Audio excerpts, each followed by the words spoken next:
Happy Monday.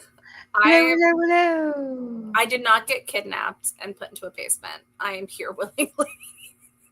That's great. It's going to be great. Well, hello, Amba. Hello. Can I tell you how excited I am for tonight? Like, so excited. Been looking forward to this for a really long time.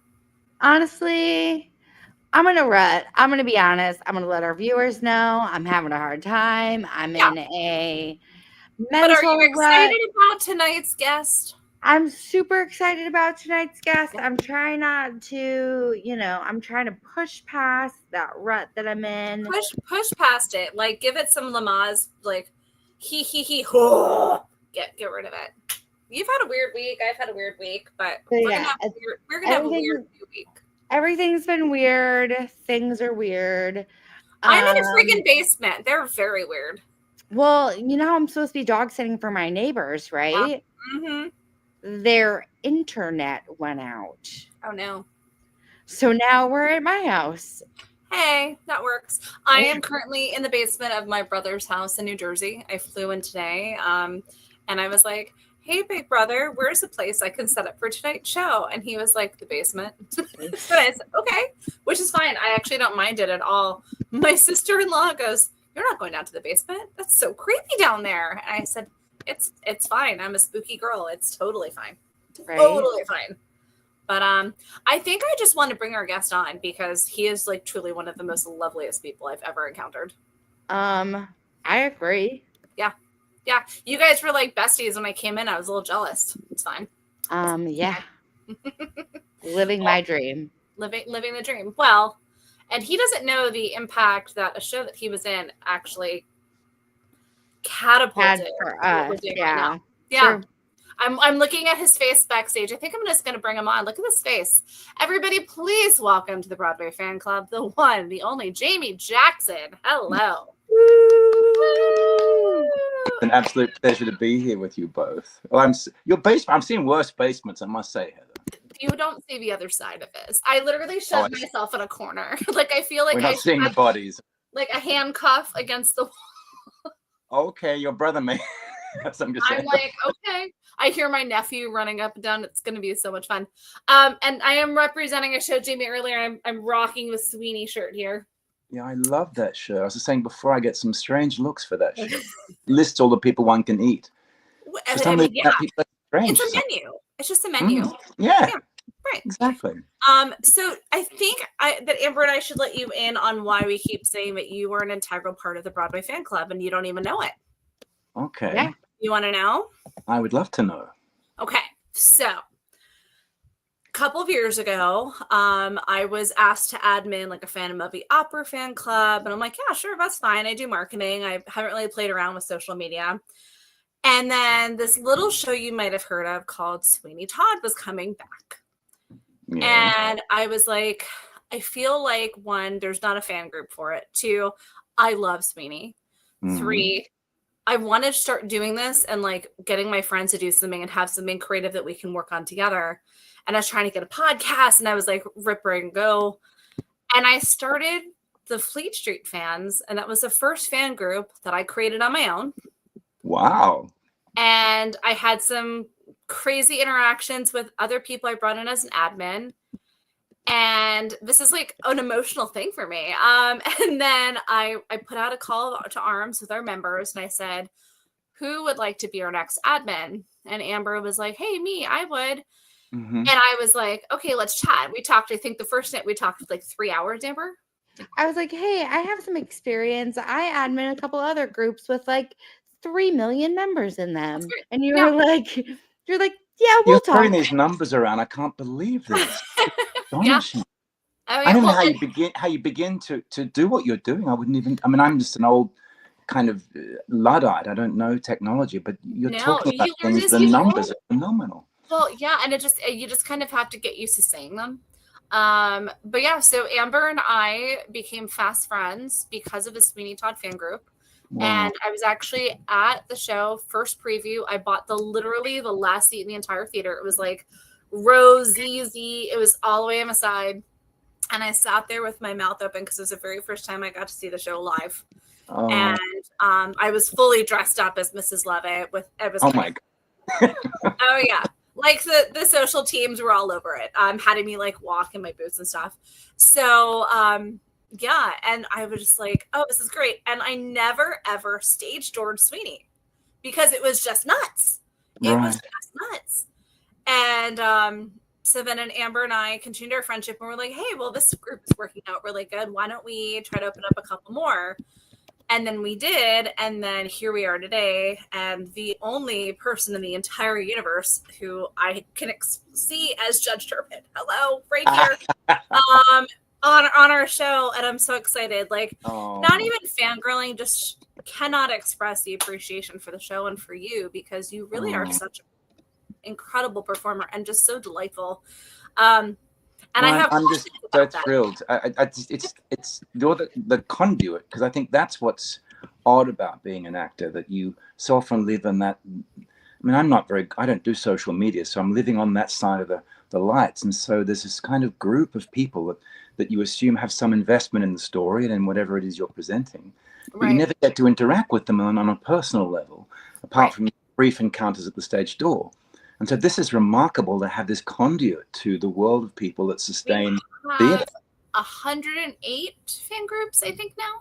That's so we're kind of like running our own country. Is there a lot of crossover between different? I mean, a lot of the fans. There is some. You can tell, like with Sweeney, clearly Sweeney is all about Jamie Jackson and Josh Groban and Aaron Tveit. So there's a little bit of crossover with that.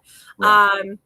I don't know, Amber, what would you say? Like Death Becomes Her with like any kind of like Spooky Ookie or like Oh Mary. Like there are some where there are members who, but we have fans of, I guess, us, which sounds weird. And they're like, whatever group you make is what we're joining. Is it partly also the style of the show, the theme of the show, the kind of show that makes that crossover as well? Or like you get the dark? Yeah, I would say so. You have the people that like the dark and the spooky shows. You have the people that like the classic, the Sondheim. The Sondheim.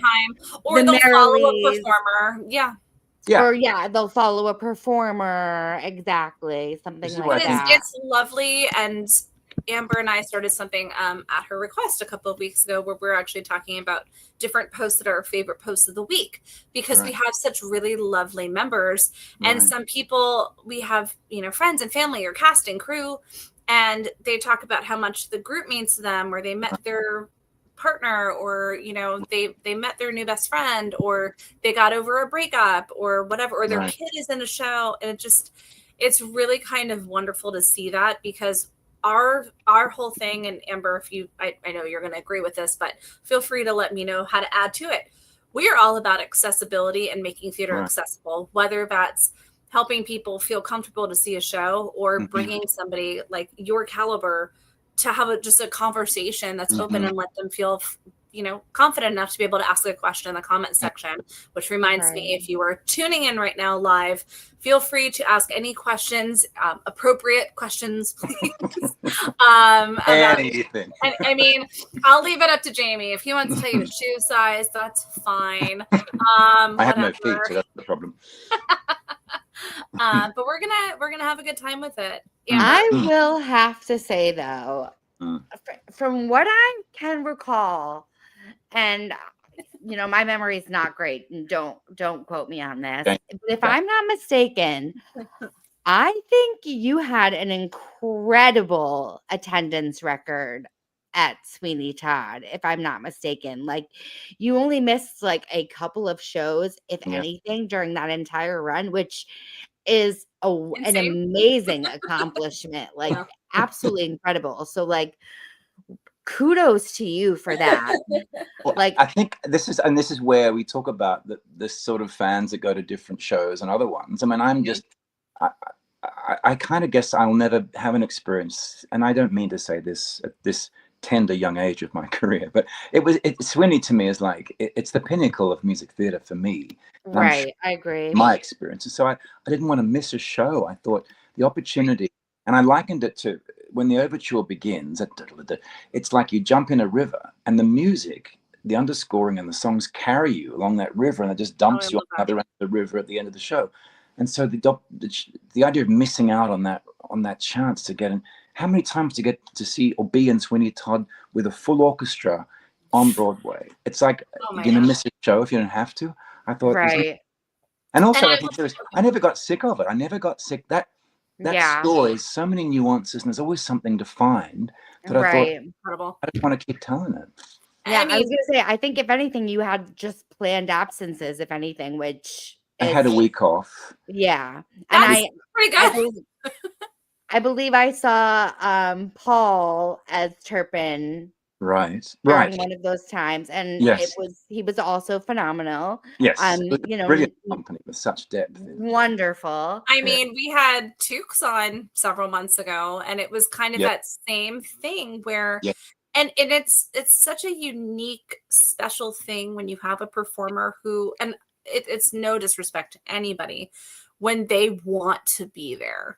And it's not collecting a paycheck. And you can tell the difference in the performers, that they are there. They are putting their heart, everything, their blood, sweat, tears, sleep schedules, everything. Like, that is what they are meant to do. And they are living in that moment. And that is, it reads everywhere. It reads from the audience. It reads from the interactions. I'm so glad to hear you say that, Heather. Yeah. And I feel like you hope that level of, and here's a story. I remember I was doing a put-in rehearsal once for Wicked, and we did a sort of rehearsal in the day. Oh, you did Wicked, did you? Yeah, yes. and not the movie. The paycheck wasn't quite the same. But we did a rehearsal, and then the director said, "That was great. Now do it Broadway." Oh, jeez. And but you know what that means. But no one needed that to be explained. It was like, there are 50 people at the door waiting to play that role or to be in that show. Yeah. And if you don't know what it means, you don't belong in this room. And it was kind of like, okay, that's just sort of just a word that translates into your biology. You just bam. And you know that, and you know that people are paying a lot of money, and they don't want to see you walking through or just thinking, I don't feel so great tonight. Like, you're not calling it in. You want to actually you channel it into the performance, and you have a passion. Life's too short to not acknowledge the rare opportunity that you have to do work of that quality at that level. And we always say every single show is different. Every time you see a show, it's totally different, and it's different for the performance too. But when you're in the audience, it's who you're with, how you're feeling that day, what you ate for lunch. If somebody is eating a bag of chips down the road or has bad body odor, there's something that affects everything. But you were there that night, were you?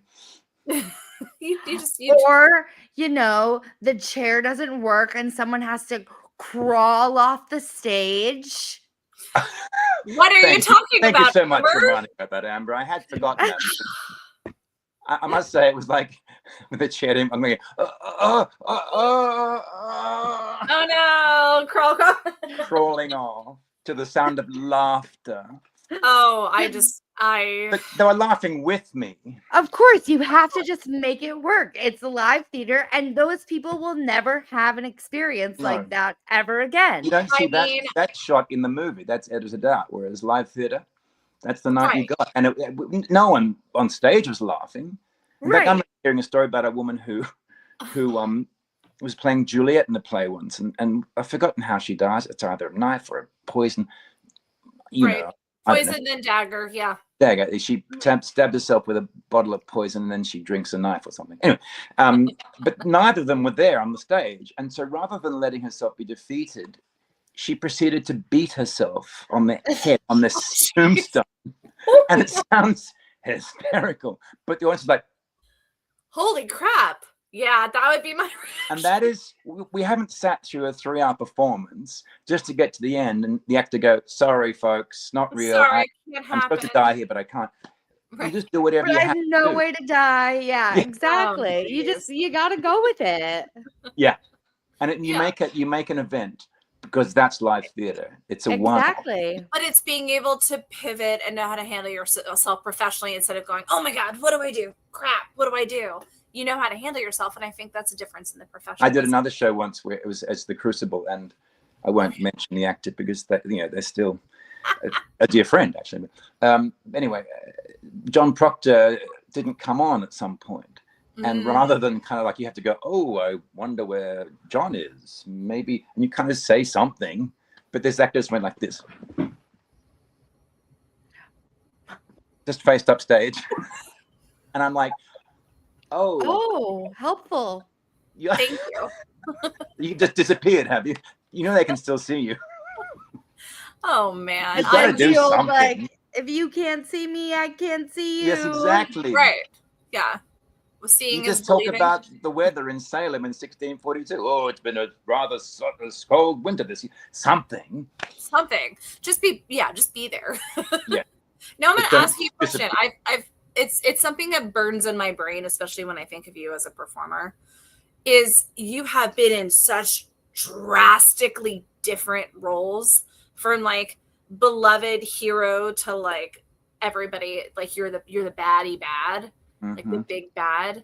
How do you keep, because you are really such a nice person, and I will tell you, your reputation precedes you. Every person I've spoken to, I was like, yeah, we're gonna have Jamie on the show and blah blah blah. I'm working on Murdoch's final interview, and everyone's like, he is the nicest person I've ever met. And it's true. I can't. I'm so surprised to hear that. Because I'm actually an asshole. No, I mean that's all I've also heard. No, I was kidding. No. I tried. I think, and I guess you know this. If you really care for your collaborators, you look after yourself outside the rehearsal room. When you walk into the room, the work is the focus, and you just try and, because that makes the show better. If you're not, if you're bringing your shit into the room and the shit covers everybody else, and it becomes toxic, right? Yeah, it just starts to spread around, and it's not great. You just keep focus on the work, and then I think everything else starts to relax, and you think that's our. There's no politics. There's no personal ego. That's the one, I think, obstacle to creating any great art. And this, okay, I'm going to get old and make an old boring quote here. No, please go ahead. You're not old. It's like a good artist makes their art a pedestal atop of which they stand. Okay. But a great artist makes themselves the pedestal atop of which their art stands. Yes. And I think if you can say, look at this great story we're telling, look at this amazing conflict, this funny scene, whatever, rather than look at me playing this character, you get in the way of the story. But get out of the way, serve the story. The audience will get much more involved because they're not being distracted by your ego.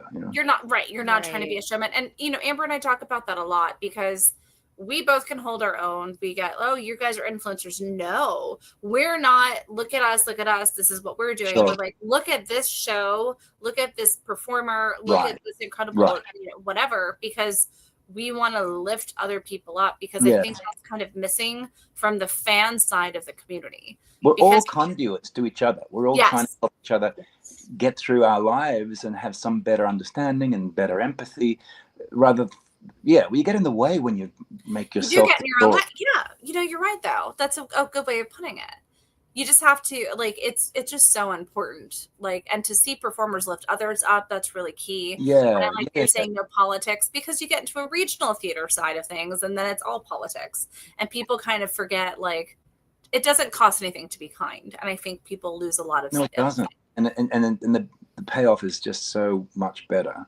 And if you would tell me, if you ever had actors on who say your reputation precedes you, we can't tell you what that is. I mean, it must be awful if you don't know that people think you're awful. Right. I don't know. I don't know that. Who knows? I don't know if there are people. Well, if anyone talks shit about you, Jamie, I'm gonna come for them, and then I'll be like, "You're probably right," but I'll let them know. I'll talk shit about myself. There you go. Now, I do have to mention, since we did talk about The Crucible, and since we did just have one of my favorite shows, John Proctor as the Villain, on Broadway recently, had you had a chance to see the show? Did you have any experience with it? Do you have any thoughts on it? Anything like that? No. I wish I did. No, I've been in a bubble. And I haven't. He's been busy working on the show. No, that's not. And normally I would try and get out and see things, but I haven't. I have heard great things about it, and I've heard it's very provocative and very of the time. And I think from what I've heard, it's something. This is what I love when Broadway, isn't just trying necessarily just to be entertaining. It's also saying there is stuff that even expensive theater can try and deal with and take it. Have you guys seen it? Was it? She's obsessed. I wanted to see it. She saw it instead, and she's become obsessed with it. I saw it. I thought it was absolutely thought-provoking and incredible and so well written and just very, as you said, just so of the times that it just really, it spoke to me in such a way that it stuck with me for weeks. Right. There were just weeks. You mean months? Months. There were just so many moments, like tiny, small choices that the actors made that really amplified the story in certain ways. That I just found it to be such a wonderful interpretation of a story like The Crucible that we've all grown up with and more we've relatable, all known so well, and just a different way of seeing that story. Did it surprise you that all that could be discovered and uncovered in such a well-known piece? Oh, I love that question. Absolutely. It absolutely did. And it made me think of it because, you always think of it just in the context of, the witch trials, but you never think of it in this deeper context of the Me Too movement, which is how it kind of integrated into the story. And it really brought up so many just different thoughts that I would have never had without this. I just love this about,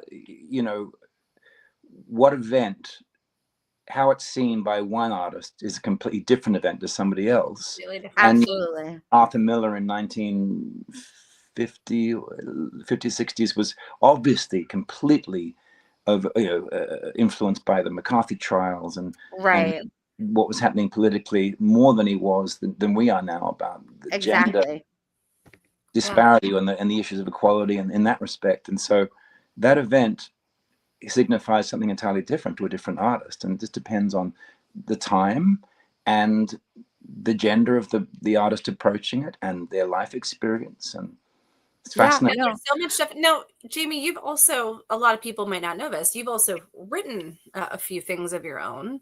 Yes. Through that, like having that kind of known responsibility to the audience to create those thought-provoking conversations. Do you have a different approach when you're doing that? I mean, clearly there's a different approach to, performing as compared to writing. What's your method for that? Like, how do you compartmentalize those, but also take that responsibility without taking it personally if somebody doesn't have that reaction? That's a great question. I try. I'll quickly go back to Arthur Miller. I was at a 92nd Street Y talkback with him before he died. Nice. Not that he died, but that you were the yes. And we had to submit questions to him from the audience, and they chose like 5 or 6 questions, and mine was chosen. And my question was, do you think artists are abrogating their responsibility to speak to the times in the way that you did with The Crucible? And this was during the Bush, with the Iraq war and all that kind of stuff.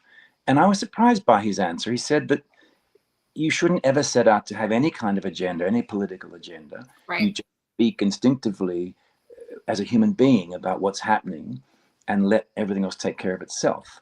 Right. And that's a hard thing for me. I must say, a fairly political animal. And I started my writing by doing satire in Australia, and I wrote a cabaret called Republic, Public, because it was about Australia ditching the monarchy and becoming a republic. Right. And it was very political and very serious, and although we tried to have an ironic side to it, but I learned that you can't shoehorn politics into art. Right. Of course. Yeah. And so my biggest writing project so far has been an off-Broadway musical called I Spy a Spy that my wife and I wrote. And it was it was addressing, was a very complicated kind of thematic world, because it was about 2 people, one of whom is a Russian spy who is so kind of charismatic, sexually attractive that she can't disappear. Everyone sees her everywhere. And an undocumented Latin immigrant who wants to be famous and no one sees because they see him in the role of a delivery guy. Right. And he's kind of invisible. And so they had to sort of do this swap where she had to kind of disappear as a spy and he had to be seen in order to be.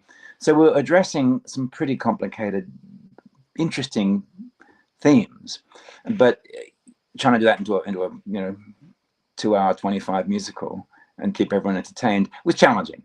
So I think that was a big lesson about how you, because it has to be, entertaining is a very broad word. I mean, it can mean different things to different people. It doesn't have to be just sequins and tap shoes, and it can be entertaining and still be provocative and cathartic. I mean, look at the great plays of Greece. They were like, you walk out weeping, but you were entertained. You stayed because you wanted to know what happens at the end. So I guess suspense is a very important thing, to have something that hasn't yet been resolved that keeps you there. It's that anticipation of it. Yeah. Yeah. But it's always something in the back of my mind is how do you balance these thematic obsessions you might have with the entertainment aspect? Because I would love to be entertained. Oh, of course. I mean, I think I use theater as a way of just escape. I really do. Right. And it's and I think most people see it as a way to, it's like going to see a movie. You're getting into a different kind of reality. But I sit there, I am happy to turn my phone off. It goes into my bag. I'm not time checking every 5 minutes like other people are. I don't even want to take a sip of my drink because I'm afraid I'm going to make a sound. I just want to live in that moment. You're my perfect audience. I try. But yes, exactly. Gulp, gulp, gulp. And the icing, popcorn, munch, munch, munch. Or my least favorite being the bag of whatever they're selling at the concession stand, and it's crumbling and crinkling, and I'm like, open it up before the damn show. You don't need to do that. Or somebody who's masticating very loudly. Is that necessary, Heather? You really took it to a bit. And all the drool, all that mastication bowls, especially if you have a second stomach. It's a lot of drool involved. There's a lot to do right there. It's just terrible. Speaking about audiences being distracting, my younger brother once read a screening of Out of Africa. And there's an intimate scene where Meryl Streep's talking to classmate, I think it's classmate Brenda, and he said, "What's wrong?" And she says, "The fact is I have syphilis." And this hard of hearing gentleman near is like, "What? What did he say?" Yes. What did you say? What? And the woman goes, "He has syphilis." No. I mean, you would think that Amber and I have our favorite saying of "Don't be a dick." You would think that people would have some sort of common knowledge as to how to behave in an audience, and it still blows my mind, all of the quote slime tutorials. Yes. Do you get a lot of fans talking about pre and post COVID audience behavior? Because people are used to being at home more, watching things in their own bubble. Yes, and have to people actually more entitled now than they ever did. Do you hear that? Because I've heard that a bit. Yes. Yeah, because they're so used to streaming stuff or putting on Broadway HD or whatever. Or I had a lady, and I called her out last year on the show. I went to go see The Notebook, and I'm sitting. I have one guy to my right who's vaping his pot pen next to me. I have the lady in front of me. Amber, you remember this one. The lady in front of me, the whole first act. So Marianne is having her first breakdown directly in front of me because she is stage right and I'm house left. I'm eye contact. And I'm weeping because I've just gotten really bad news about my stepfather, and I'm crying hysterically. And this woman in front of me, she's just doom scrolling on Facebook and texting. Oh my Lord. But not even in her lap. Just up. Yeah. And I'm just, so I very lightly tapped her on the shoulder. I said, "Can you please put that down? Please." She turned around like I asked her to kill her child and just annihilated me. And you're just, what? Why? Why is that necessary? Why? Is that when was that? Is that, I mean, do you honestly think it would have happened before COVID? I just think people. No, this was last year. Well, remember when we saw Gypsy and they had to move our seats because the people behind us were like singing and texting and like having the same show or different show? time. No, when we saw Gypsy with Audra McDonald's. Right, but I'm saying, were they singing from the show at least? Yeah, they were singing from the show, kind of, yeah. They were hanging out. They were playing music on their phone during the show. They were just like texting, just like having a good old time, just having fun. Morbid curiosity is getting the worst of me. What have you? Okay, spoiler alert to anybody in the audience. People on the stage can see and hear you. Right. That's one thing I love about Joy Woods. Joy Woods will tweet like, to the person in the balcony, like, we saw you recording us through the entire second act tonight. Right. What is the okay? Have you seen? I already know the answer. Have you seen something crazy? What was it, and how was it taken when everybody left the stage? Was it discussed? Well, was it I'll get into trouble for this because it's something that was probably the most funny, buddy. Well, okay, here's a funny one first. I was in a play which I really hated being in. It was a really difficult experience, and I was at the end of my tether, and there was a very significant moment which had become more and more significant as the show went on. And there was a line where the actor had to say to me, "This has been the great moment." I was like, and then the lights went out in the show, but it got longer and longer. "This has been." I was like, and it's the last performance of the last moment. There's someone in the front row with this plastic bag. I can't get anything, but it's like, yeah. And I was here. So I went, "Madam, do you mind? I'm sorry, please. Can you?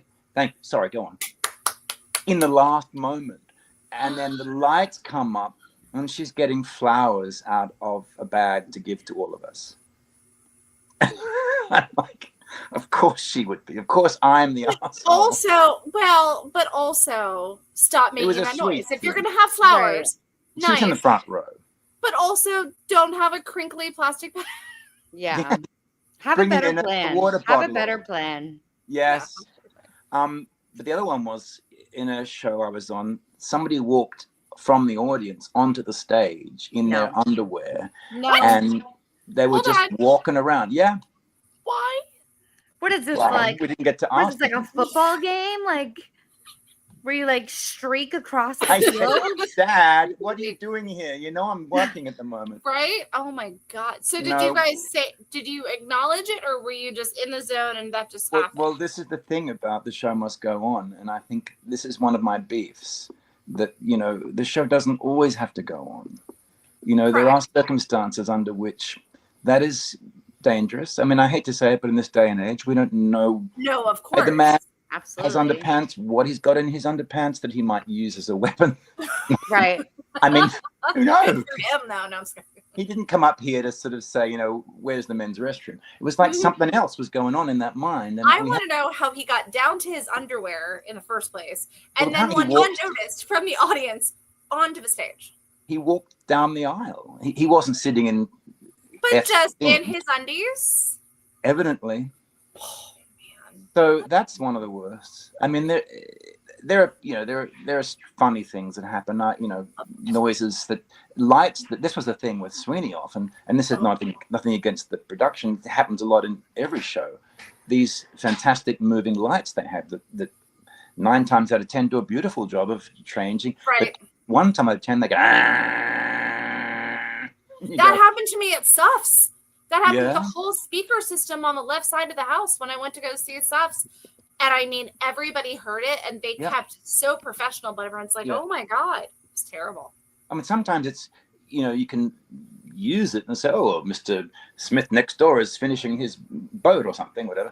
And you go on because everyone knows it's not meant to be there. So sometimes acknowledging to the audience, we know it's not normal. Otherwise, they think they're going crazy or this is part of the show or something. But right. Now, talking about going crazy, and I want to hop into Murdoch for a hot second. Because it's a fun show. It is a very fun show. it's a lot on you. And for those of you that don't know, Murdoch, the final interview, it is here, everybody. Jamie, one man doing the thing, but like, it's not, how do I put it this way? It's not politicized in the way that you think it's politicized, but it's not politicized at all. And it's really fascinating because the script was dropped off at the theater anonymously with an approach to produce the show. Right. Which Eric is Fred, so our cool. producer, Yes. opened, he has, I guess, run the 42nd Street. No, it's called Theatre 555 Yes. on 42nd Street. And he's been there for a couple of years. And someone evidently had written a play about Murdoch and didn't quite know. We assume it's someone who doesn't know much about the industry, perhaps, or someone has some connection. Look, it's genius. And this is not a marketing tactic. This is no, it's like legit. some bizarre thing. And Eric found it on the doorstep, read it, and because he knew I was Australian and we had a connection. Wait, you're Australian? Yes, this is it's a Brooklyn accent to some, but it's actually not. In fact, someone said to me once, "You're from the South, aren't you?" I said, "Yep." Yeah, huh? That's it. Long You way. nailed it. Somebody else said, "You're English." I said, "No, I'm actually Australian." She said, "I knew you were from somewhere over there." Oh. Okay. Over there. Ignorance is Anyway, bliss. But go So on. this was Eric read it, loved it, and he gave it to me to read. And I was kind of, first I thought, how would you do this? Because it's got a lot of audio visual elements. It has a lot of characters. And I thought, wow, this is off Broadway, and there's not a lot of time. You know, you have to, with a Broadway budget, obviously you have a lot of resources and talent and people to pull this kind of thing together. But we've done it. I mean, it's on its feet, and we have previews now to iron out some of the technical aspects, because there's a lot of interaction, which has been fascinating to work on when you're talking to yourself on a screen. And we recorded it so that we had some idea of the blocking in the theater, so I knew where I'd be, so I could follow my eye line. Not 86 characters or whatever Sarah Snook just did with oh my god, right, that's what did you think madness. of that? That's phenomenal. It was Madness. incredibly beautiful. Like, but I see that that's where, like, that's how it, so technology in the theater is a hard thing for me at times, because I think sometimes it's called in. But when you take technology and you apply it in a certain way like that, or now with Murdoch, it makes sense. And I think that is the shift, and that is the direction that we should go with technology, is to be able to have that, especially with Murdoch, because it really, truly makes sense. Well, this is the thing. I think it's a really good point you've raised. I think there are things that, and we just discussed them earlier on, that live theater is different. Yes. It's not cinema or TV. And I think sometimes the mistake, and this is an interesting thing, I'd be curious to know what your listeners and viewers think about, but I think theater dialogue is written to have an element of scale and like it's supposed to, the words themselves are supposed to reach the back row of a 2,000 seat theater or a 2,000 seat amphitheater in Greece. So the dialogue is not, you know, oh, Sharon, I'm going to see you on Tuesday and we'll have a slice of whatever. That's TV dialogue. And you can have a close-up. I can be there saying Sharon, and you get the intention because the eyes, you can see everything. It's the subtext that the camera picks up. Whereas in theater, the dialogue has to have the subtext within the dialogue so that you can say it, even though you're sitting too far back to see someone's eyes, you know the meaning. And I think there's a mistake sometimes that we put television dialogue on stage and don't know why it doesn't have the same impact sometimes, especially with film and TV adaptations where the dialogue sort of sits dead because we can't see into their soul because we're sitting 100 rows back. So I think it's an interesting thing to consider. And the same way that I think when you do adaptations of theatre into film, the dialogue is often so rich. If the camera's too close, you go, whoa, I don't need you to be describing the nuances of the autumn breeze. Just say it's cold. Right. And I get it. It can be wax poetic, but at the same time, you really need to be able to make sure that it's a conversation. And I think I'm that's also one of those things that made Sondheim, for example, like such a genius. Yes. Was his way with words and his way of just, you know, using simple like repetition and alliteration and phrasing that just really emphasized those meanings. I just think he's like the perfect example of what you're talking about. When you spend half an hour deciding whether it's and or but or something, exactly, nuance there, and you think that line's going to ping to the back row, right? It's expressed in a way that I haven't heard quite that way before. Whereas right. a lot of TV dialogue, we want to feel like that's the way my mum speaks, my dad speaks. It's Correct. not going to go. I wouldn't say, arithmetical. I would say right. math, whatever. Whereas right. Yeah, but, I mean, it's like I'm a girl that likes, and Amber knows this, and we kind of, she's used to it at this point. I would rather sit in the center orc and feel like I am sitting and watching something happen in real life. Right. And I like to have an intimacy because I like to feel like right now you can't see me, but I'm very much leaning in. One, because scary basement, but also two, like there is a guy behind you too. Be careful. You see him too. Okay, cool. But there's something like, I just did a show at Fringe and we were talking with the fight choreographer, and it was an immersive show. And you can tell when somebody wants to be part of it. Like they're ready to play. Their body language, everything is going forward. Like they're practically like jumping through and not running under underwear onto the stage. Good for him.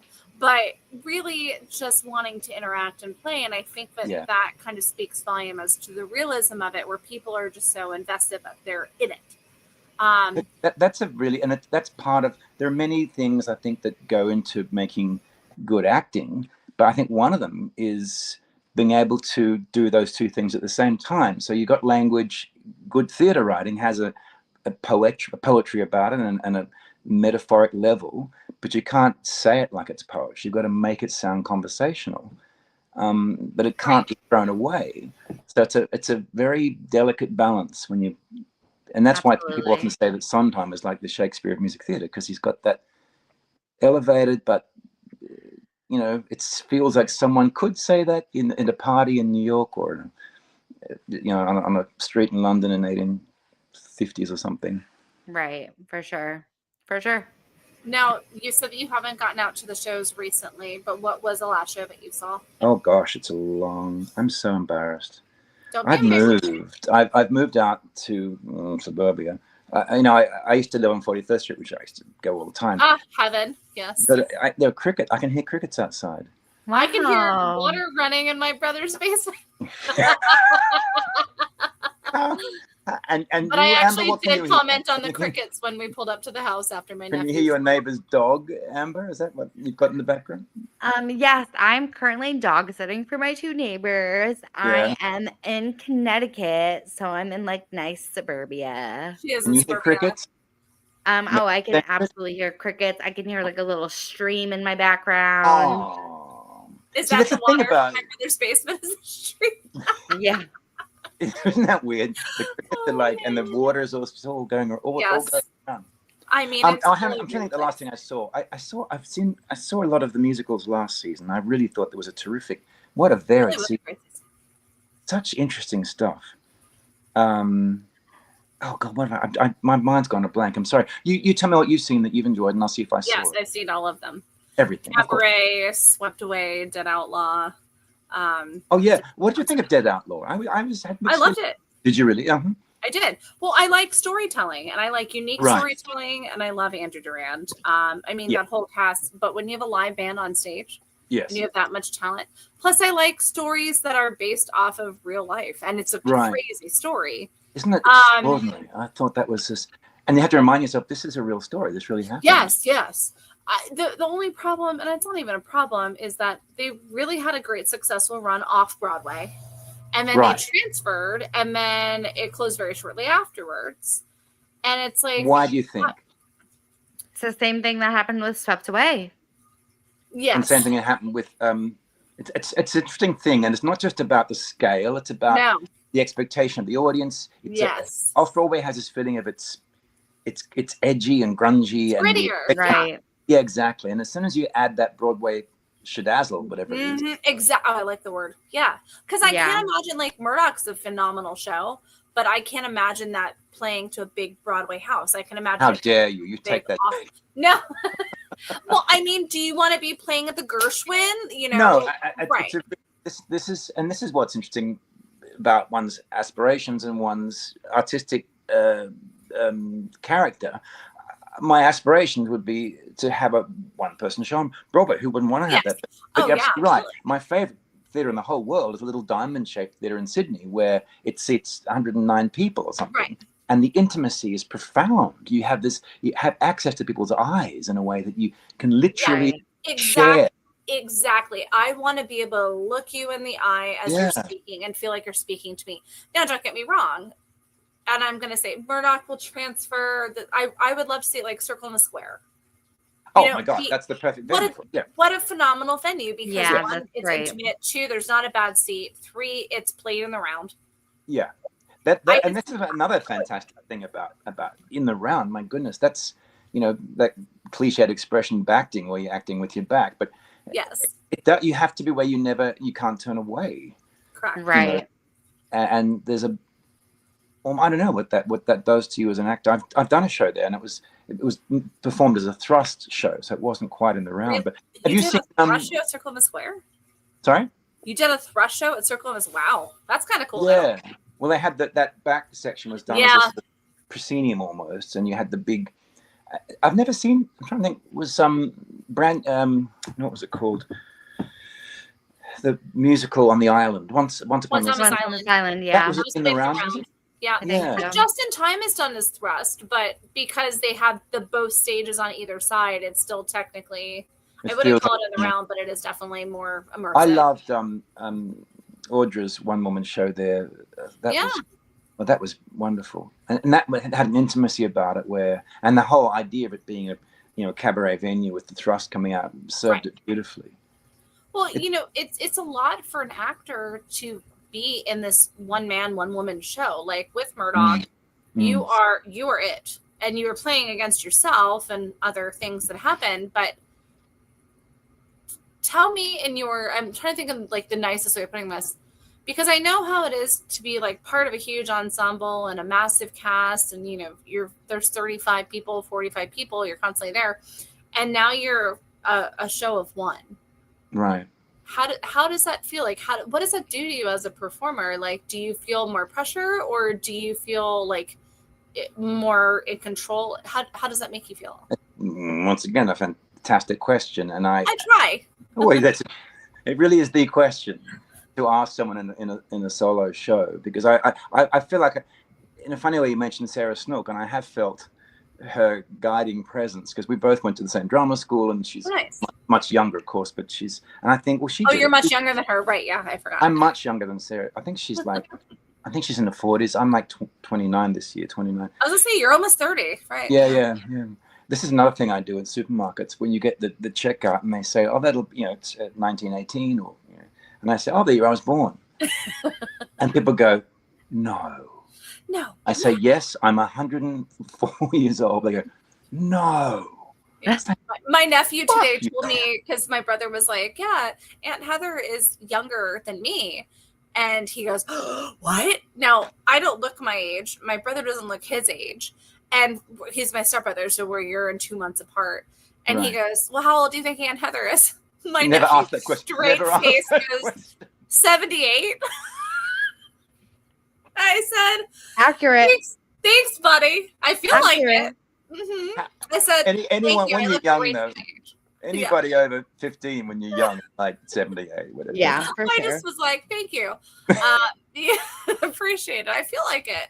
I had a 98-year-old great aunt once, and my mother told me when we went to visit her, you have to be very careful. She could die at any moment. So, and I'm looking going, is it going to happen? Is it going to happen? Is it going to happen? Any moment she could die. I was watching, I have to hold her up. Anyway, I learned that my nephew is calling my sister-in-law's mother Noodle Neck, or grandmother Noodle Neck, because that's what her neck looks like. And I said, "Oh God." I have long neck envy. My grandmother had the longest, most luxurious regal neck. Yeah, so I have long neck envy. Jamie has a very nice neck. We've seen it. At this angle, I have an enormous neck. But you have a lovely neck. But it reads really well when it's being cut. We could, well, exactly. Just right there. Wouldn't it be nice if you could go through a genetic checklist on the way into this existence and say, I'll have a long neck, I'll have nice hair, I'll have, right? I love your hair. It's really nice. It's very shiny. I'm having a bad hair decade, as I say. I would have thought you were having a great hair day. Thank you very much. But the solo show question, I think it really is, I think, the thing which separates this as a performance style than regular theatre.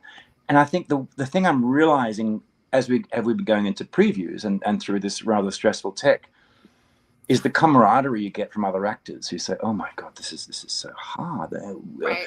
You know, and dare I say, like, you know, why isn't this person doing? It's a little bit of bitching because you kind of need that to get through the. It's not my fault; it's someone else's fault. Whereas the actor misery loves company. Yes. There you go. Whereas I'm like looking in the mirror, going, "This idiot. Who's this idiot? Who's doing it?" and there's no one to lean on. My poor wife, you know, she's been putting up with me coming home, tearing my hair out, but it's a very lonely. But I haven't felt lonely. I think, as you said before, Heather, it's like you have more access to the creative team, to the director, because it is just you, and you're not sort of waiting for their attention when they're talking to 4 other actors. Right, you don't have to submit like 4 different forms to get a conversation, to have a meeting. Yeah, it's very. And also, I think, which has been terrific, I have a very collaborative director, Christopher Scott, who's wonderful, and the whole team has been Eric, as producer, and everybody's wonderful. Sign design, and I mean. Some me to have input. Present company might be your new favorite pain in the ass, but but I mean, really, truly, like I was brought on the team a little over a month ago, and it's the most open communication. Everybody is just, it feels like a big warm hug in emails and conversations, and you can truly feel everybody cares. Yeah, and that is the difference, I think, that makes the solo performance feel communal. Right. You know, it feels like we're all, and this is why I think it's fascinating. I think about tech. It's like we all got this message 3 months ago or 2 months ago or 4 weeks ago. I'll meet you at Grand Central under the clock at 3 o'clock on Sunday afternoon and bring everything you need, kind of thing. And you're hoping everyone got the same message, or someone's going to say, I thought you said Penn Station, or I thought, you know, it was 4 o'clock, whatever. Right. And so it's that waiting to see what emerges from all those different components. You arrive on the first day of tech and here it all is. It's fascinating how all those different disciplines and expectations and talents and crafts all come together. Right. And all fits like a jigsaw puzzle. It's the most, I'm sure there are lots of. It's a beautiful, it's art. It's collaborative. It's collaborative. And you can't do everything. No. You know, you have to rely on people. Which I think is in human nature is very hard, specifically for a lot of people. I know Amber and I, we struggle because we're very independent people. And then, you know, we ask somebody something or somebody offers the help and you're just like, no, I can do this on my own. And then you're like, oh, but I should accept that. It's hard to accept help. But once you find your people, you have this collaboration, you really feel lifted and supported. And you're like, I was making this way harder on myself. Yeah, that's exactly it. Yeah. And I think that is probably, without being too pretentious, I think that's the ideal goal for life. Well, it's like that's what we want in life, to find our people who make getting through the day easier, or getting a show on easier, or getting through a funeral easier, or getting through a lunch break easier. Like the people you know share the sensibility that makes you feel you're at home, as opposed to going to war with people. I don't know why. And you have to seek it. You have to want it, you know. Right, because you do have those egos to kind of combat, and now you're kind of fighting against yourself in more ways than one. It's all fear, isn't it? We're all frightened of losing control, perhaps. I don't know. I think we're all control freaks, 100%. It's a good point. I said that first. When you were growing up, is there a show or a moment in a show that you were like, this is what I want to do the rest of my life? Yeah. Was there a pivotal moment, or if this just is something that happened? No, there were two. I remember one was a very early thing I had. I grew up in a small town in Australia, and I didn't have any experience of live performance. It was just, you know, apart from the family doing their crazy stuff, which we all have those. But my mother took me to a performance of the Magic Pudding, which no one here will know, but it's an Australian children's story. Sounds and it's good. about a pudding you dip into, and you can get more. You kind of take the pudding. The pudding's alive, and it has legs, and it has a jolly face. But you keep taking parts of it, and it keeps growing back, and so it's this endless magic pudding. Okay. And it was staged by this wonderful marionette puppet company called the Tintukis. And they came through our area, and I sat there, and I remember thinking, it was so vivid to me and so alive. And I was totally, like you said before, I lost contact to the world. I was like lost in the story. Yeah. And then at one point, I must have been about 5 or 6, and I remember looking up and seeing all these grown adults who I assumed, I'm an adult now. This doesn't really interest me. And they were like, eyes full of wonder. It's okay. It's okay to constantly be lost in the magic of a story. And that was like, that's a pretty extraordinary thing, that even adults can put the cigarette down and be lost in the childhood thing. And the second one was a guy called Reg Livermore, who's a brilliant, very under, I mean, not in Australia, but he should have been a big star, but everywhere. He used to do these one-man shows, brilliant one-man shows. But he did Frankenfurter in Rocky Horror. And I was 17, I went down to see this and was like, what the hell is that up there? And he was eating the audience. He was like, oh yeah. He was just, and I thought, you couldn't take your eyes off him. I thought, how do you do that? You're talking to two huge Rocky Horror fans, by the way. My God. I mean, it was a revelation. And I thought there was something about it which was sexual, it was spiritual, it was intellectual, it was physical, it was everything. Yeah. And that, I thought, that's an energy that I would like to pursue. Oh, I love that. That's amazing. Did you ever get a chance to do Rocky? No. And now, would you? So I've been asked. You've been asked. I'm too old to do anything. I'd be the old guy in the wheelchair. Sorry, you could very easily do riffraff. I can do it. All the bald stuff. But it is a role I think I'd like to have had a go at, because I think it'd be so much fun. Oh my God! I just have to put some things out there really quickly. Unrelated to musical theater. This is just some of my personal favorite things about Australia. Yes. Oh. Don't say, or say Vegemite. Go on, I dare you. I said Vegemite in my email. I love Vegemite. Vegemite is delicious. Can you record that? I want to have that. I love it. My Australian friends mail it to me all the time. I think it is chef's kiss. Are you for real? Fantastic. My God. I think it's wonderful. I thought you had to have been exposed to it before 5. Otherwise, I think it has like a nice savory, like a nice umami. Salty. I dig it. I dig it. A hot slice of very healthy white toast with lashings of butter, and then that over the top and a cup of tea. My God. I was also instructed how to do it properly. Like I didn't overdo it from the beginning. So therefore the only time I ever had it, I was given on it a spoon and told to try it. Oh. Yeah, no, that's the wrong way. You did it wrong. And it's like saying, try this boot polish, you'll love it. Like, yeah, exactly. That's wrong. That's wrong. No. Nope. So Vegemite, number 1. Fantastic. Koala. Fully support it. Number 2. There are 49 million kangaroos in Australia and 3.5 million people in Uruguay, which means if kangaroos were to invade Uruguay, each person would have to fight approximately 14 kangaroos. You know what's strange? I didn't know that. Yeah. I'm just learning that. It's a fact I have saved in my notes that I go to a lot. Wow. Well, I guess we should start training the kangaroos.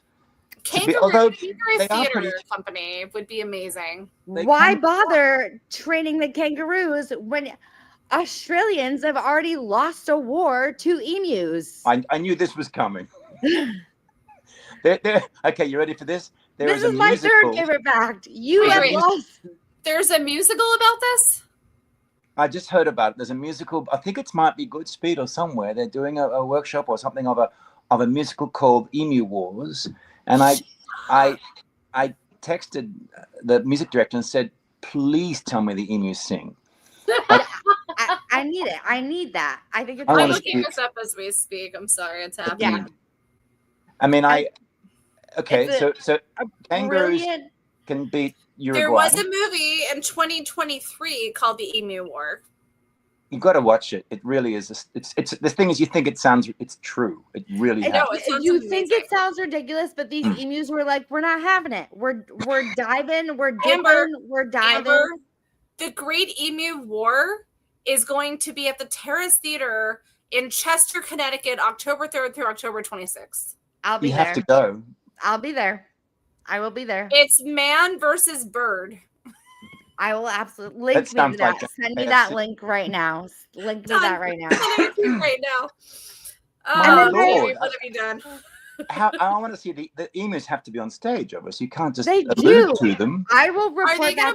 I will report back fully on this. Like I will go. I will give a. Will you go? I really want to know. Okay, I absolutely will go. This is the artwork for it. I will absolutely go. I got to say, Amber, is the third thing you like about Australia their sense of humor. I think the Australian sense of humor is pretty like dry. It's. I also really I don't remember the actual name for it, but I know you guys drink out of shoes. I think that's a weird thing. Well, just the Australian sense of humor is like my brother said once. Is someone he saw had very thick glasses. Yes. And he said, "You must have good eyes to see through them." Oh, yes. That is the kind of Australian dry, ironic sense of humor. I have a heart for Australians. I have some very good friends over in Australia. My favorite thing about Australia is you're from Australia. Oh. But the Vegemite is top tier. The Tim Tams are top tier. Oh yes. And I will forever die on that hill.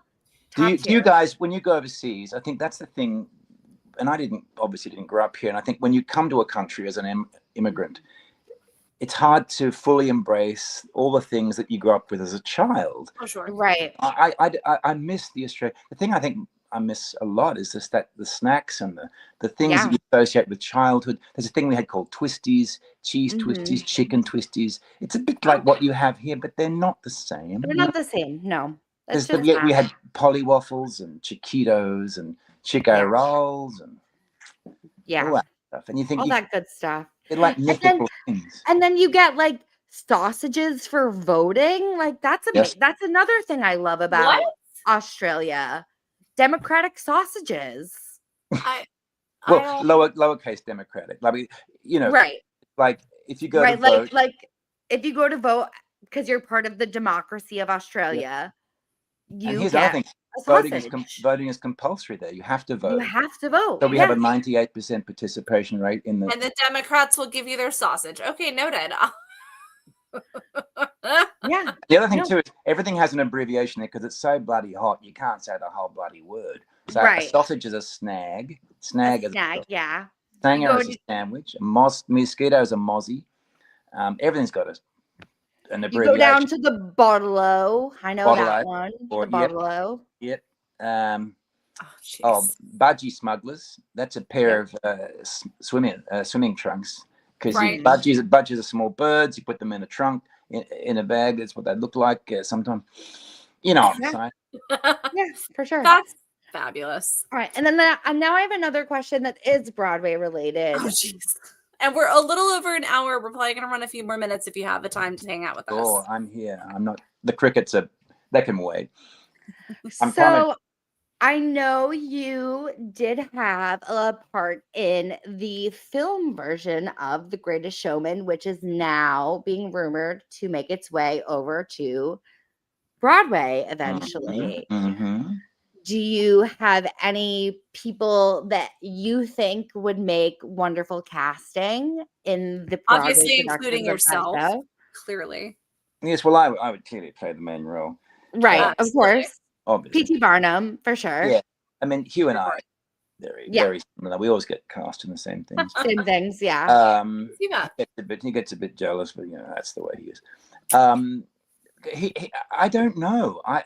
I'm a lousy person about casting. I'm really not good at it. I wish I could think. I see you more as like a Jenny Lind, no?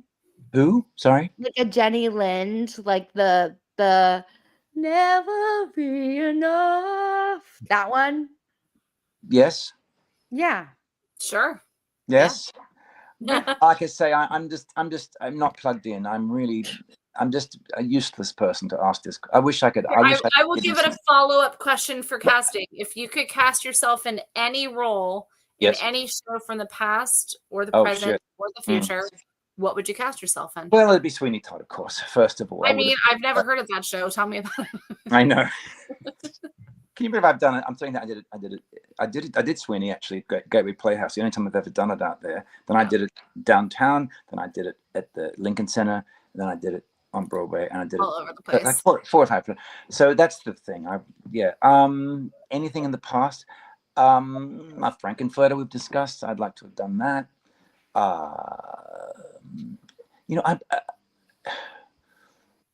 I wish I'd done some Shakespeare. I really would like to have done some of that. Oh, yeah. I can see that for sure. I was talking to a friend of mine tonight that my first job out of drama school, you're not going to believe this, was Twelfth Night, the Shakespeare play. And for some reason, the director had this vision that I could play both Orsino and Malvolio, which are these two very different roles. Yes. Man, it was so much fun. And then we sort of worked it out. So I had to do these crazy quick changes. And the one change we couldn't ever quite work out was the last line. Malvolio shouts, "I'll be revenged on the whole pack of you," which is a brilliant kind of end to the joyful play and suggests the oncoming Puritanism that kind of shut all the theaters. And it was a very prophetic moment. And so we did it as a voiceover because I couldn't do both roles. And it really works. It was like this haunting sound. Oh my God, that's Puritanism coming. It's the wave is coming. It's like, but yeah, I'd like to do comedy. I love comedy. That'd be very. I don't like Midsummer Night's Dream, something Shakespearean. Kind of stuff.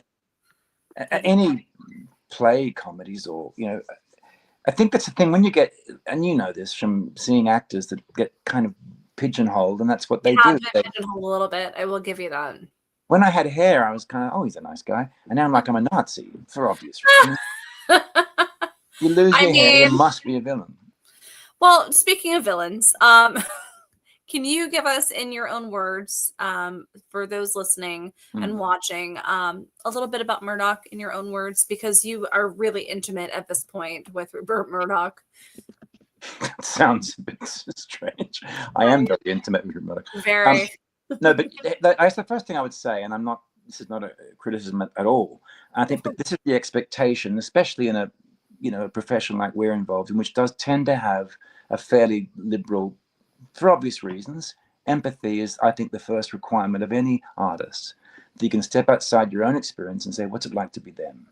Right. If you can't do that, then you're just saying me, and no one kind of can grab hold of what you're trying to share with us, because you're not sharing, you're just indulging, whatever. So we are, if that means being liberal, lowercase l, because you're tolerant, you're open-minded, that's the world that I'm coming from. But I don't want to make it liberal politically. I think my interpretation of this man and what the writer seems to have created is that we know the public person, and he's had an enormous impact on several countries. I mean, I know in Australia we knew about him as a kid, and in England and here and everywhere. So that side of him is known, but why is he the way he is? So he's not a villain, just to go back to the word that we launched this part of the conversation. No, yes, of course. I think that's what I would like, that people walk away thinking, he's like me in the sense that we're all flawed. We're all struggling to overcome our own demons, our own challenges we had as children and as young adults. And we can't ever throw off entirely those tensions in ourselves. And ideally, if we get to the end of our life and we feel reconciled to all that, then great for you. But I don't think many of us do. I think most of us spend the last couple of years of our life probably looking back. There's a lot of time to look back. So and a lot of self-reflection. Well, yeah. I mean, someone said that the play is 94 minutes and Murdoch is 94. So there's 1 minute per year of his life. Not that we cover every year of his life. Right. Yeah. But it's a lot of life to look back on. And a lot of highlights and a lot of, pitfalls. Yeah. Yeah. But he's an enormous figure. I think that's the thing. How you marry the public figure to the private man who, how do you get there? Right. Why did you? Yeah, so and why is it so? Anyone's, I think that's the thing. Ideally, I think an audience would have some sense of who he is. But I think even if you don't know much about him, I think the audit show appeals to people who want to know more about any public figure, what makes them the way they are. Yeah, right. We're all human. What makes them tick. Especially in a day like today where, you know, it is just, we're in an age of information, but there's also so much disinformation that's out there. Yeah, there's a lot of fluff and a lot of bullshit you have to dig through in order to get to the truth. We have more information, but not a lot of wisdom, not a lot of no one's sort of saying, put all the noise aside and just think about what that means. Exactly. It's what it means when you. Well, it's that instant gratification society that I was kind of in a box of, because you want to look something up, you find it really quick, but if you actually take 5 seconds, put some food to thought about it, and then actually get into it, then you can actually see other things. But yeah, I mean, I'm fascinated to see it. You know, no matter what political side anyone sits on, I think it is really important for people to see the show. Mm-hmm. It's geniusly produced and performed, of course. And as Amber put in the comment section, you can go to theater555.venuetix.com. Or if you can just Google Murdoch, the final interview, you can actually find tickets available. We would love to actually give away 2 tickets for this upcoming Friday's very special performance, where we are going to have a cocktail party ahead of time. You'll actually sit through the show and get to see this Hampson fella in front of you. And then we're actually going to be doing a full talk back with the creative team and Jamie. So as my phone falls to the ground out of excitement, if you are interested in attending, we will be having people send us messages through the Broadway Fan Club. The first 5 people will then be entered into the contest to win tickets. So we are here for it. We want to bring Jamie to the masses and the masses to Jamie. So it's going to be great. The venue is super intimate. And what you've managed to do and kind of wrangle the beast of a script is impeccable. And I'm just so excited for people to finally see it, because you really have put your whole self into it. Yeah, absolutely. The passion piece, it feels like something that passion piece. So thrilled to be able to bring to audiences, and so it's important. I think it's important to get to know a public figure. I think that's really a great way of putting it. Yeah, I think I might, unless Amber has any other questions, I should end with my very famous question. Amber, and with your famous question, I have my famous question too now. Oh, you do? Why don't you ask your famous question, because you don't get to ask it as much as I ask mine. Okay. My new famous question is, let me go back to my notes where I've saved it, because he doesn't even have it memorized. I don't have it memorized. Oh, can't be that famous. Oh my goodness. Right? Okay. Come on, Amber. If your younger self could meet you today, what do you think would surprise them the most? Well, that's a really good question. I mean, the obvious thing is that you lost your hair. How did that? I knew that was coming. Yeah, but also, you know, not that my younger self would have known to ask this, but I think he might be surprised that of the journey within, I think, because the journey without is that I'm still very passionate about getting to know myself and getting to know how to be a better person. I think that because I was a bit silly as a younger person, and I think he'd be surprised that I really do take this whole gift of life quite seriously, and I'm wanting to die a really reconciled person. And I think it would surprise him, because I was always just a bit of a clown. So yeah, I think there's a good balance, though. I think there's definitely a balance with not being a clown, but finding those clown-like moments in life. Cheyenne says exactly, Jamie. I agree. Yeah. Well, because you're, as a clown or as somebody who's like constantly being a little bit of a jokester, whatever, you're still bringing joy, or your intentions are to bring joy to other people, and you're still continuing that journey. So yeah. But for myself, I find it more as a projection where I'm not finding my own joy. So I understand. Yeah. Absolutely. All right, you ready for mine? Yes. Buckle up, Buttercup. Mm-hmm. What is a question that you have always wanted to be asked but have never had the opportunity to answer? And what is the answer? Lord. Oh my God. Told you. I need to speak to my therapist first. What do I have? Really? Okay. Oh, go on. Like, why didn't mom and dad ever Oh, that's really a big one. That's a big one. I'm sorry. Oh God. And it could be anything. Yeah.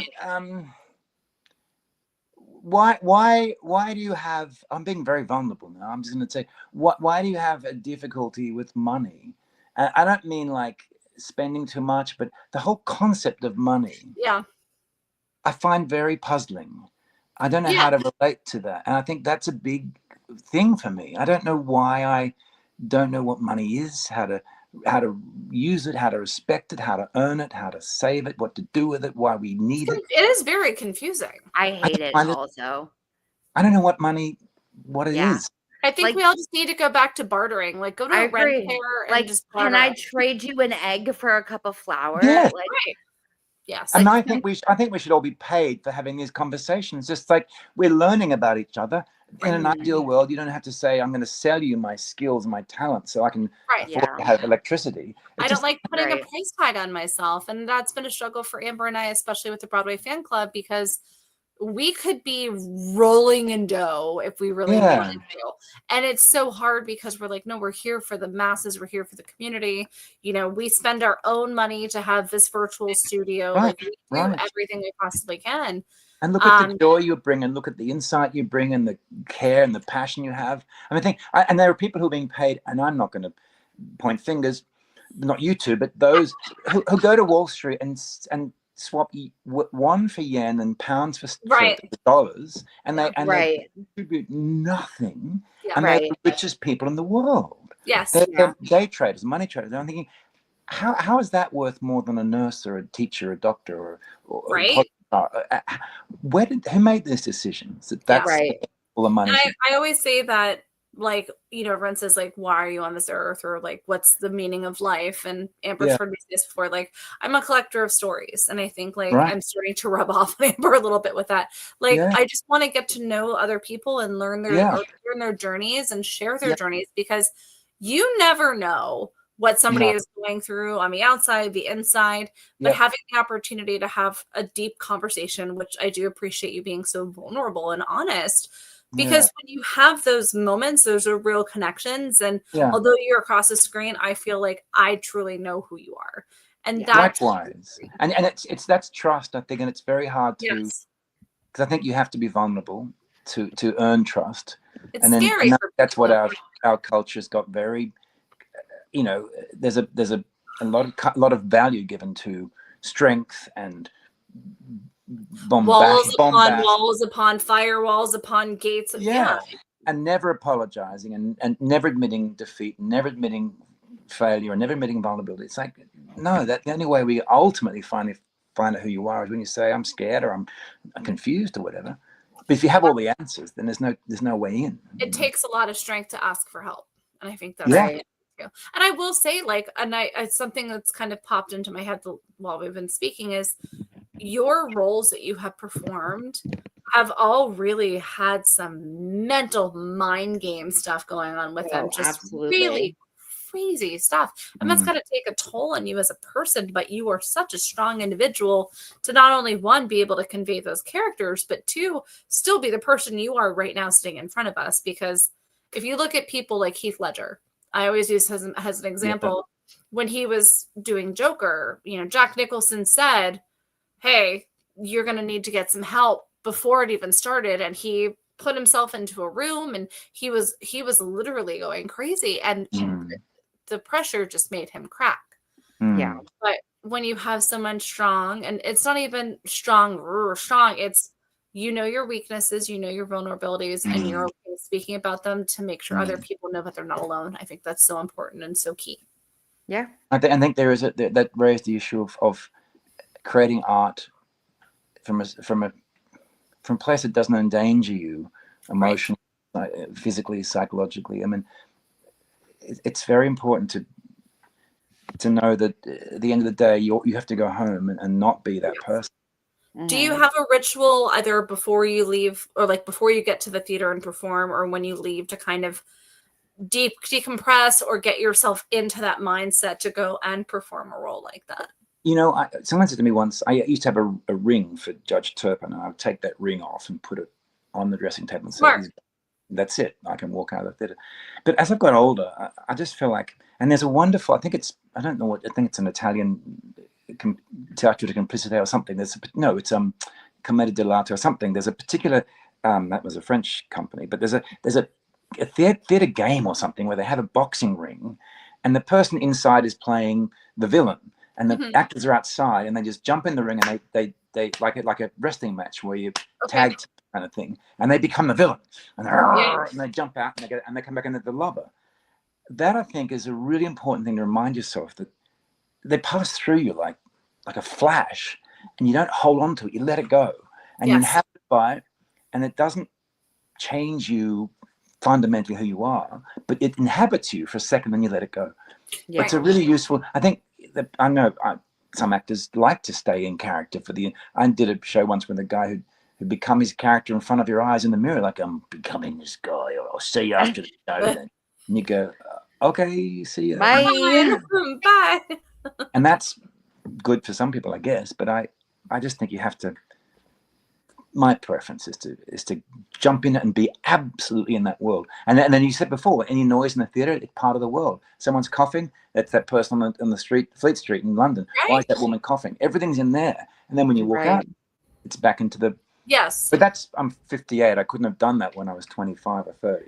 Now, did they let you keep the ring? Let me. That's a difficult word, let me. Did they let me? Did you permanently borrow the ring? Well, there may be a revival in 20 years. They'll need the ring. I agree. I'm safe keeping it. I support you. If people were spending, what was it, $4,000 for Aaron's bloody tank top, you can keep a damn ring. Oh my God! Oh, they were the auction. Yeah, and some of those people were our members, Jamie. Some of those people were our members, and not only did they buy it once, they bought it multiple days in a row. Yeah. Where does it end up? I wonder. Not in the laundry. I think they frame it. Yeah. They frame it. Yeah. Same thing happened with Sunset Boulevard and those bloody clothes. Wow. Well, yeah, Tom's thing is on auction this upcoming Sunday for Broadway Flea. What is that? Sorry. Broadway Flea is going to have his bloody sweatshirt or bloody tank top from Sunset Boulevard on the grand auction, which I don't even want to know how much it's going to I saw too that they're selling all the costumes for Brideshead Revisited, the series. So it'll be interesting. I mean, some people know what costumes go through. Right. Amber and I have a fun story from last year's Flea. We had gone to see Water for Elephants, and it was her very first Broadway Flea. And I had warned her, I said, at the end of the night, a lot of people just kind of put stuff into bags, put shit on the table, and it's just a free-for-all. And the New Yorkers know what to look for. And she's like, okay, let's see if there's anything left. We walk out of the Imperial. Directly in front of us are bags of trash, or what looked like trash. And there's people, like little rats, going through everything. And after that, Amber's like, I think this is the place where they had all of the Phantom of the Opera, the Masquerade seed leggings. And sure enough, by the way, this shirt came from that bag. Oh my Lord. And it's from the first preview, 3/26/23. Yeah. Wow. But I think I have like 15 or 20 leggings from the original Broadway cast of Phantom in my house because people just discarded them. So yes, I know the value of them. Some people just don't care. Yeah, they're like, say who wore them, and some of them stitched inside. Yeah, no, they all have a tag. I must say, I did the tour of Dirty Rotten Scoundrels, and it was John Lithgow's costumes, and he's a very big man. He's a very tall man. Oh yeah, swimming in these costumes. They're like, but it's John Lithgow. He's 6 foot whatever. Right, giant. Yeah. Oh, that's awesome. Yeah. Well, I'm excited. Don't forget, everybody, please, please, please check out Murdoch, the final interview, because then you can see this handsome fella right in front of your face. Yes, right here. We're going to have some really, I'm sure, Jamie, you know exactly what I'm talking about. If not, I will tell you after the show. We're going to have some very unique merch opportunities that Jamie will be Jamie will be signing. So if you'd like to attend one, if you'd like to buy tickets for the show on Friday, please reach out and say, hey, I'm a member of the group. We do have a Murdoch, the final interview group. You can go right over to www.thebroadwayfanclub.com and see the Murdoch, the final interview fan group. Once you follow that, please go ahead and make sure you let us know that you're in attendance on Friday, whether you purchase a ticket.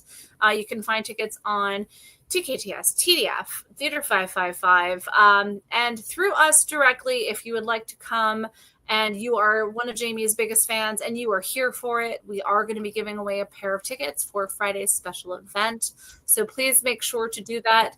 We want you guys to come see the show. Jamie, you want them to come see the show, right? I'd love them to come and see the show. And I will talk back. Feel free to ask all the weird questions you'd like. Yes.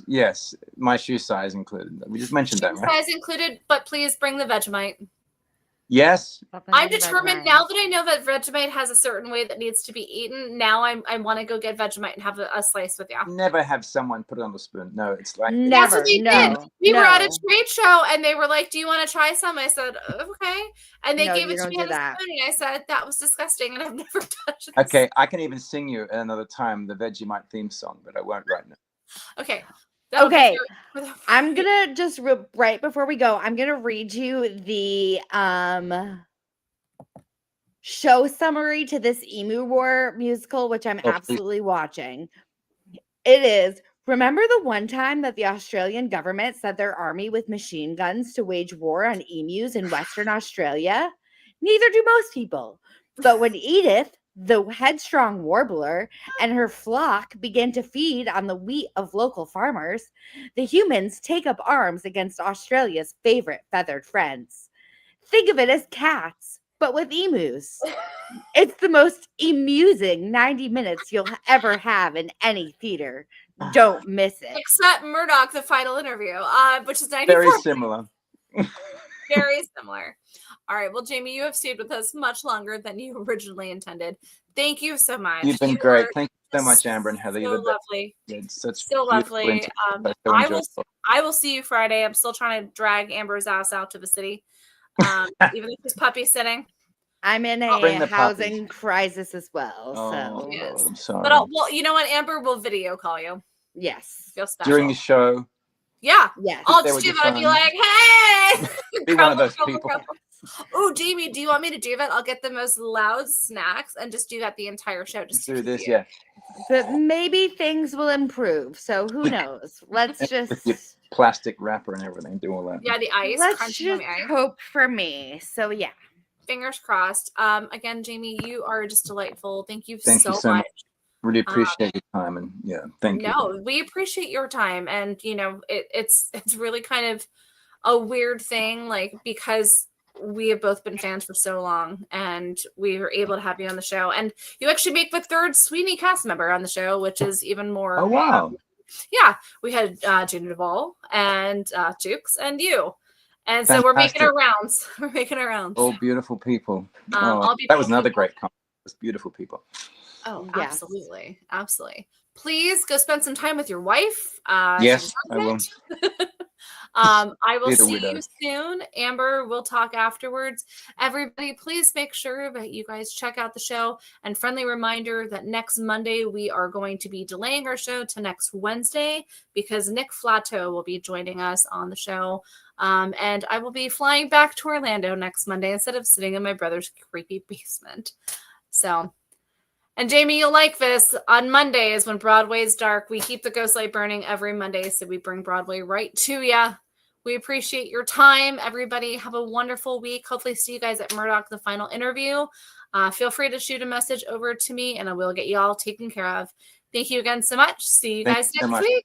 Have a great night. And if you're like a realtor in Connecticut or like a tenant lawyer, hit up my DM. Hit up my DM.